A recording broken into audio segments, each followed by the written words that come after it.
আইন উপদেষ্টা আসিফ নজরুলের সাথে দেখা করি, পররাষ্ট্র উপদেষ্টার কাছে গেছিলাম, ওনাদের কাছ থেকেও সেই অবহেলাটা পাইছি। ওনারাও বলছেন সেম কাজটা, যে স্বাধীনতা চাইছেন, স্বাধীনতা পাইছেন, আর কি চান, আর কেন আসছেন আপনারা এখানে।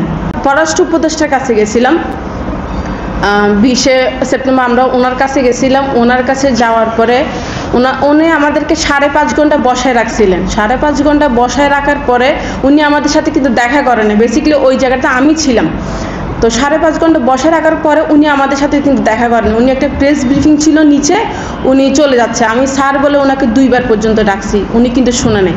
তৃতীয়বার আমি ওনাকে অনেক জোরে চিল্লাইছি, স্যার আপনি শুনবেন? তো উনি আমাকে বলতেছে, হ্যাঁ মা বলো, কি বলবা বলো। স্যার আপনাদের কাছে আসছি, আপনি আমাকে 5.5 ঘন্টা বসায় রাখলেন, আপনার পিএস আপনাকে বললো যে আমরা আপনার সাথে দেখা করতে আসি, কিন্তু আপনি আমাদের সাথে দেখা না করে চলে যাচ্ছেন, এইটা কেন? বলছে, মা তোমরা আসছো কেন, আমি কি করতে পারি, আমার কাছে কেন আসছো, আমার তো কিছু করার নেই। তা আমরা বললাম, স্যার আপনি একজন ফরেন অ্যাডভাইজার, আপনার কাছে যদি না আসে আমরা কার কাছে যাব? বলছে, এটা তো প্রধান উপদেষ্টার কাছে, এটা তো আমার কাছ না।